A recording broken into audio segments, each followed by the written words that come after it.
I've been in mobile for quite a while, so like 20 years, and seen a lot happen, and a lot of talk about, okay, mobile's going to be the biggest platform, and any day now, and I think that now it's finally happening.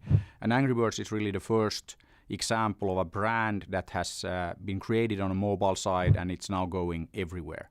So it's really becoming a household name, and that hasn't happened on mobile before, but I'm convinced that we're going to see a lot of that. I think the game really appeals to a wide audience because it's very easy to pick up, and it's very difficult to put down. So it's one of these games, though I'll just play for a couple of minutes, and then you realize, though I spent 2 hours playing the game. And then also that it's built for touch devices. So it's really important that it's not one of these games that you take from a PC or console and you try to force into a mobile experience, but it's so easy to just pick up the game and start slingshotting these birds at the pigs. So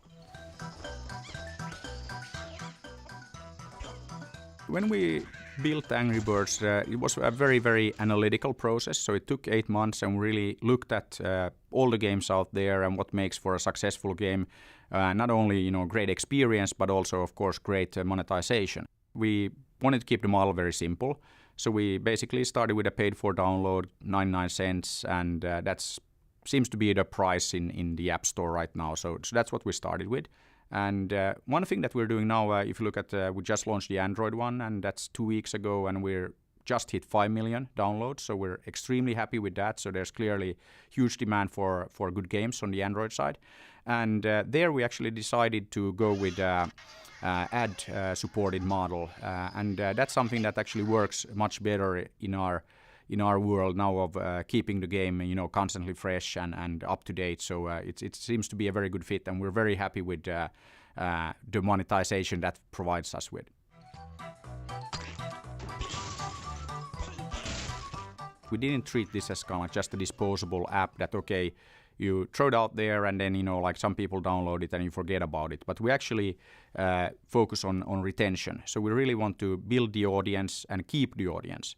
And that's why we've been doing free updates for the game since the beginning, every 4 weeks or so.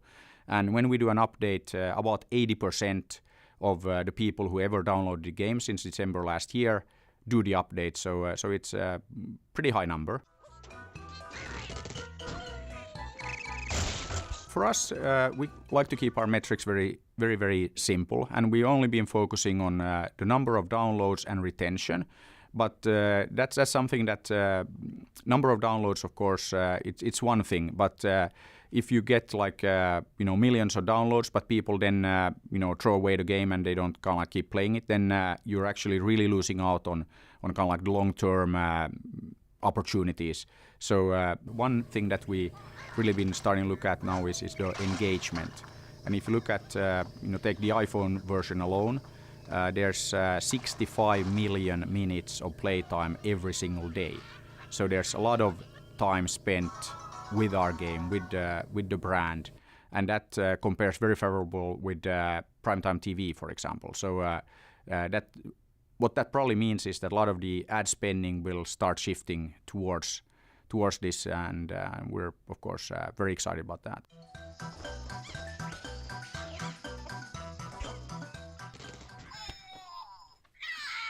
So yeah, we're coming out with a line of toys as well, and this is actually the first one. Let's see here, and it's actually pretty cool because it's a slingshot toy. So you can actually, it makes the same noise as in the game, but you can actually shoot it like that. So that's something that you can now pre-order online. So there's a site called ToyWiz where you can find this, and you can also see ads for this in the game pretty soon. In the end, it's just a business as anything else. So you should look at building great products, building great games, and then really, really think hard about the marketing, the branding, because I think that's really key, especially now if you look at the app stores. Those are the most competitive marketplaces out there. So you really have to think hard about how do you stand out, how do you differentiate, what can you do differently. So, think about your marketing would be my advice.